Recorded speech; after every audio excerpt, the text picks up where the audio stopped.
Bertemu kembali di Nadi Arena. Hari ini kita amat berbesar hati dengan kehadiran seorang lagi tetamu khas di studio iaitu Menteri Belia dan Sukan YB Hanayo. Fahriah Razak sempat mendapatkan pandangan YB mengenai kes gangguan seksual yang melibatkan atlet MTB negara serta pertemuannya yang bakal berlangsung dengan perseorangan utama badminton negara Liu Zijia. Terima kasih Akbar dan Lily. Macam yang anda boleh lihat kat sini, Farhada bersama dengan YB Hanayo. Selamat datang YB ke Nadi Arena. Terima kasih kerana bersama kami. Actually excited sebab first time berjumpa depan-depan dengan YB. And banyak sebenarnya isu dan a bit soalan yang kami nak tanyakan, kami nak ajukan pada YB. But before that, macam mana YB sekarang? Okey? Okey. So far sihat semua? Okey. Parlimen masih bersidang. Jadi kita berharap selepas sesi parlimen tamat, kita akan mempunyai lebih banyak masa lagi untuk berjumpa dengan stakeholders kita lah. Tapi sebelum nak start, bagi tahu hari tu ada tengok you punya Instagram, you main foot golf. Oh, foot golf, ya. Yeah. Ada talent YB, boleh pursue tak boleh. Kita hanya tunjuk yang masuk gol, yang jadikan gol. All the misses kita tak tunjuk. Alright, okay. Back to the issues. First kali mungkin mengenai badminton lah, okay? Ramai tanya-tanya mengenai pertemuan antara Liu Zijia dan YB yang akan diadakan minggu ni. So, mungkin YB boleh share sikit apa actually the intention untuk berjumpa dengan Liu Zijia. Okay. Saya pernah berjumpa dengan Liu Zijia pada Tahun Baru Cina selepas saya jadi menteri. Tetapi selepas penubuhan Road to Gold, saya belum dapat berjumpa dengan Liu Zijia. Kenapa Liu Zijia? Kerana setiap kali saya berjumpa dengan media pasti akan tanya saya, bila nak jumpa Liu Zijia? Boleh komen tentang Liu Zijia. So, sebab minat terhadap Liu Zijia tu sangat tinggi di Malaysia. Jadi selepas pencapaian Zijia baru-baru ini di luar negara, saya telah beritahu Zijia selepas beliau balik, nanti saya nak berjumpa dengan beliau untuk tengok bagaimana kita boleh bantu Liu Zijia untuk mendapat pencapaian yang lebih baik lagi.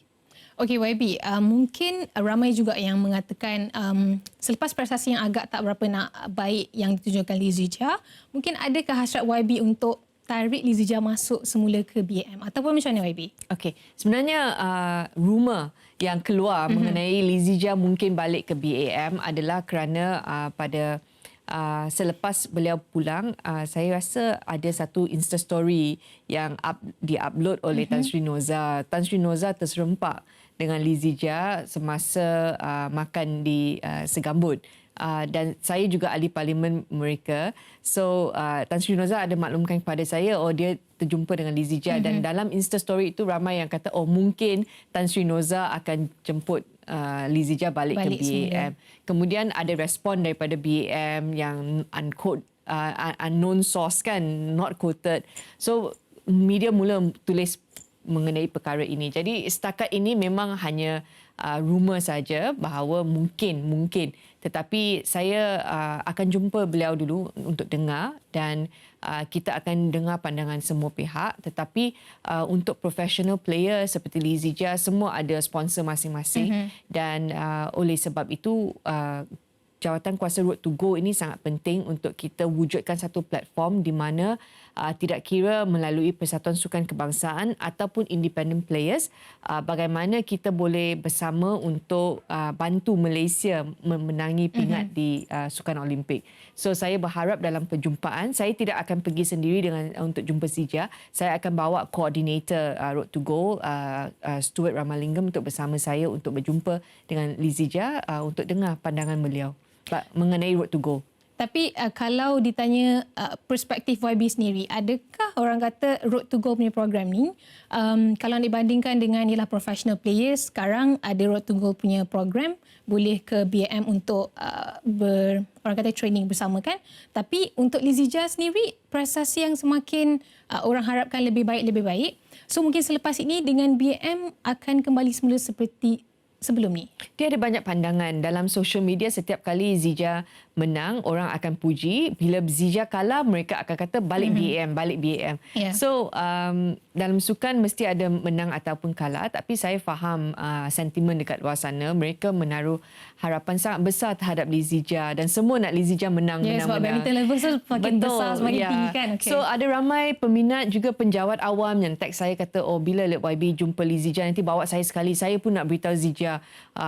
So semua orang ada pemikiran masing-masing. Nasihat kepada Zija. So saya akan dengar Zija dulu dan seperti yang telah kita katakan dalam Road to Goal ini, kita hanya akan mainkan peranan top up.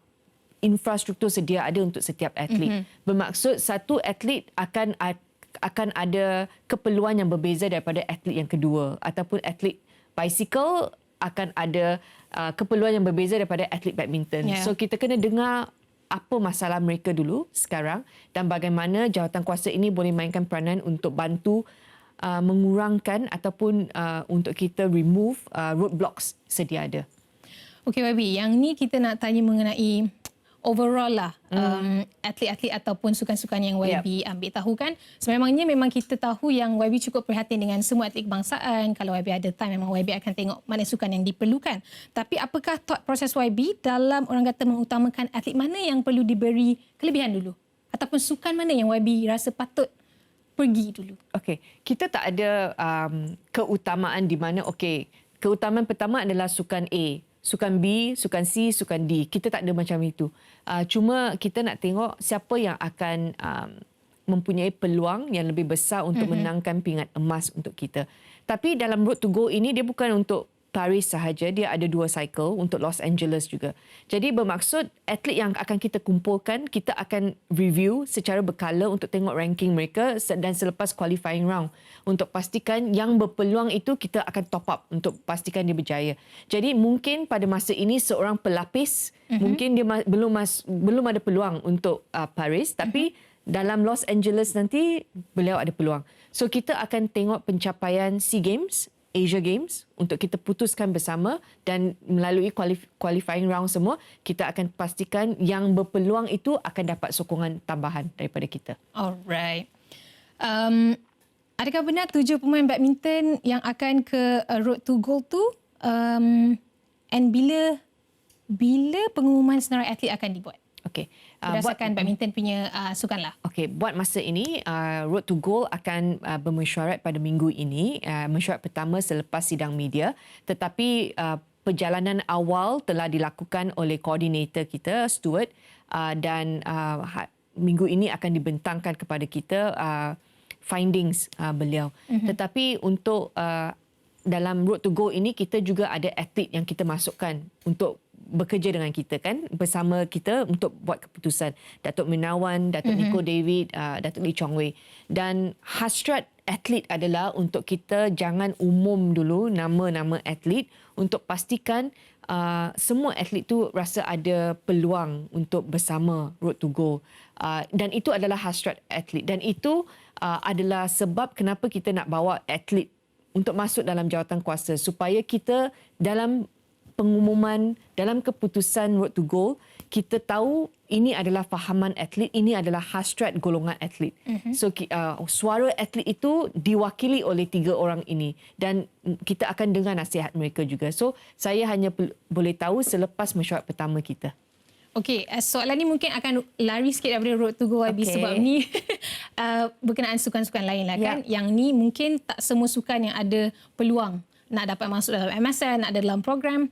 Apa perspektif YB dalam nak reach lagi kepada sukan-sukan yang tak dapat orang kata shine ni? Ya, untuk saya dalam tim saya tahu mana satu sukan popular, tetapi saya beritahu tim saya dalam melaksanakan lawatan-lawatan saya, pastikan saya juga pergi melawat kumpulan sukan minoriti.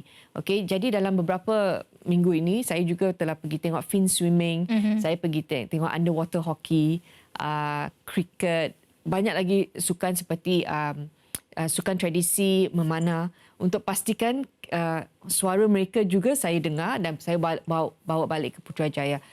Dalam pindaan yang saya telah buat baru-baru ini kepada Akta Pembangunan Sukan, kita telah masukkan banyak sukan baru seperti e-sport semua dan jumlah sukan itu telah bertambah. Dan dengan adanya sukan-sukan baru bermaksud pendirian ataupun cara Majlis Sukan Negara menganjurkan sukan-sukan teras itu kena berbeza sedikit kerana kita sudah ada sukan tambahan. Jadi dalam SUKMA juga, penganjuran SUKMA, kita telah umumkan bahawa 28 acara akan dipertandingkan setiap SUKMA dan ini adalah fixed list. Tetapi untuk host Sarawak mereka telah bersetuju bersama Jawatankuasa Sukma untuk tambah 4 lagi termasuk e-sports. Selepas itu ada banyak lagi sport seperti kabadi, silambam, softball. Mereka telah meminta supaya mereka juga dimasukkan dalam pertandingan Sukma. Tapi keputusan itu mesti dibuat bersama oleh Jawatankuasa Sukma. Dan kita telah bersetuju untuk adakan bengkel tahun ini dengan secepat mungkin untuk kita bincangkan bagaimana dengan adanya senarai sukan yang baru, yang panjang, bagaimana kita boleh bagi peluang untuk talent development, untuk kita buat anjuran lebih banyak lagi sukan peringkat nasional untuk kita cari bakat-bakat baru dan promosikan sukan-sukan yang lain. Okay, thank you Ivy. Hopefully lepas ni macam orang kata more approach kepada memperkasakan sukan wanita lagi kan. Ya, betul. Okay. And beralih kepada satu lagi isu yang ni agak berat sikit YB, tapi sayangnya baru-baru ni kita dikejutkan dengan kes gangguan seksual pelumba mountain bike negara dalam persiapan ke Sukan Si Kemboja. Apakah yang sedang dilakukan KBS dalam menangani isu ni YB? Okey, kita telah lancarkan Kod Sukan Selamat pada bulan Mac dan semasa pelancaran Kod Sukan Selamat, kita telah libatkan pasukan sukan kebangsaan untuk datang bersama sign komitmen mereka untuk mempromosikan Kod Sukan Selamat. Kod Sukan Selamat ini adalah satu kod untuk kita bagi kesedaran kepada semua yang terlibat dalam sukan untuk mempromosikan satu persekitaran yang selamat untuk atlet-atlet kita bermain sukan. Okey. Dan next stage adalah untuk saya kita bawa bersama Kementerian Pendidikan Malaysia dan Kementerian Pendidikan Tinggi KPT untuk turut sign komitmen ini kerana sukan banyak dipraktiskan di sekolah dan di institusi pengajian tinggi. Jadi kita nak bersama kementerian lain untuk promosikan kod sukan ini. Yang keduanya adalah untuk pastikan industri sukan juga mereka turut terlibat. So kita akan jumpa gym operators untuk bagi kesedaran bahawa kita sudah ada kod sukan selamat dan ini cara untuk buat aduan. Ini cara kalau terima aduan bagaimana mereka nak melaksanakan itu. Jadi program kesedaran sedang berjalan dengan aktif. Setiap hari kita ada TV channel semua cakap pasal Kod Sukan Selamat. So untuk kes baru-baru ini yang kita terima, laporan polis telah dibuat oleh atlet tersebut dan saya nak puji tindakan atlet tersebut kerana bukan semua orang akan rasa selesa untuk berjumpa dengan polis. Tetapi tindakan itu telah berjalan dan saya percaya polis akan melaksanakan siasatan mereka. Pada masa yang sama, Majlis Sukan Negara semasa pelancaran Kod Sukan Selamat, kita telah juga melantik special safeguarding officer, untuk menjaga portfolio Kod Sukan Selamat untuk terima aduan seperti ini dan untuk nasihati MSN bagaimana untuk mengendalikan aduan seperti ini. Dan gerak kerja itu sedang berjalan sekarang untuk safeguarding officer berjumpa dengan atlet tersebut untuk tengok bagaimana kita boleh bantu beliau. Jadi dengan adanya Kod Sukan Selamat, dengan adanya banyak lagi promosi, saya percaya bila kesedaran itu wujud, pastinya kita mungkin akan terima banyak aduan. Okay? Bermaksud bukan sekarang ada banyak kes gangguan seksual. Kerana ada kesedaran, bermaksud ada aduan, ada laporan. Dan orang lebih aware kepada apa yang mereka harus lakukan selepas ini. Ya, ini tidak semestinya tidak baik. Kalau kita tengok aduan bertambah, bermaksud orang ada keyakinan, mangsa ada keyakinan terhadap proses membuat aduan dan dalam tindakan yang kita akan ambil itu yang tu penting. So, gangguan seksual merupakan satu jenayah dalam kanun keseksaan dan Penal Code dan pastinya polis akan laksanakan aktiviti tersebut, siasatan tersebut. Tetapi untuk kita, peringkat MSN, kita nak pastikan atlet tersebut dan kumpulan atlet yang terlibat, mereka boleh masih berlatih dan mereka akan rasa tidak malu untuk pulang. So kita nak wujudkan persekitaran tersebut untuk pastikan atlet kita, dia tidak akan rasa kalau selepas saya buat laporan, mungkin saya dah tak ada peluang dah untuk terus berlatih di sini. Tapi YB, kalau kita cakap mengenai Kod Sukan Selamat ni, kalau kita nak compare kepada orang kata, boleh ke Kod Sukan Selamat ni mengurangkan kes isu-isu sebegini ataupun ia hanya boleh memberikan orang kata pengetahuan ataupun awareness saja kepada the environment, the people surrounding? Dia dua. Pada YB macam mana? Okey, kesedaran itu penting untuk pastikan aduan dibuat. Kalau kita tak ada aduan, bermaksud tak ada tindakan yang boleh dilakukan. Kita tak tahu pun siapa antara kita adalah pesalah. Tapi dengan adanya kesedaran, dia akan ada aduan. Bila kita ada tindakan selepas itu terhadap pesalah, itu akan bagi keyakinan kepada lebih ramai lagi mangsa untuk buat aduan bila berlaku. Okay, itu yang kita nak. Tindakan itu akan jadi satu deterrent untuk pastikan yang lain rasa okey, kalau saya lakukan kesalahan ini, saya akan hilang pekerjaan saya dan tak mungkin mangsa akan berdiam diri, mereka akan buat laporan. So kita nak kesedaran itu wujud dan tindakan itu menjadi satu penghalang untuk orang lain untuk buat sama. Okay, YB, thank you so much. Pada saya sendiri sebagai seorang atlet wanita, kan orang kata mungkin sukan saya tak terdedah sangat kepada isu-isu sebegini, tapi kita boleh tengok rakan-rakan daripada sukan lain yang memang actually bukan daripada environment dalam diri sendiri, daripada pasukan sendiri, tapi dari luar pun menjadi isu yang sama juga sebenarnya, kan YB? Okay, ini untuk YB sendiri. Okay. Dah seberapa lama YB di orang kata parlimen ni, macam mana YB proses sekarang, dan adakah detik-detik kebanggaan yang YB boleh sharekan kepada kami semua di orang kata KBS lah? Okey, untuk saya yang saya nak lakukan adalah pembaharuan kepada SOP, kepada gerak kerja KBS untuk pastikan kumpulan SASA kita dijaga dengan baik. Jadi untuk kita lakukan tersebut, untuk kita jadi efektif, kita kena lihat kelemahan sedia ada. Itu sebab dalam bulan pertama kita adakan banyak town hall, dengar masalah rungutan daripada atlet, daripada industri sukan untuk pastikan bila saya bermesyuarat, saya dengar feedback itu, saya tahu area mana yang saya perlu lakukan pembaharuan. Dan setakat ini kita telah lakukan banyak pembaharuan kepada PJS, Pesuruhjaya Sukan, untuk kita kurangkan birokrasi dan kita lebih mesra kepada pelanggan. Kita juga telah laksanakan open day setiap bulan sekali untuk pastikan industri sukan ataupun players mereka tak perlu buat appointment untuk jumpa pegawai ini, buat jumpa pegawai itu. Open day itu semua kaunter dibuka supaya macam satu one stop center untuk mereka lah.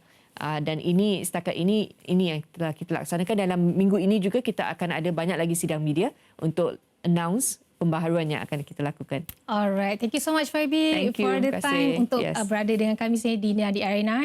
Kalau you guys semua nak tahu lebih lagi, bolehlah follow YB dekat social media. Nampak YB memang orang kata aktif, pergi melawat, pergi join sukan-sukan yang YB dah pergi kan. So thank you so much again YB. Thank you for having me.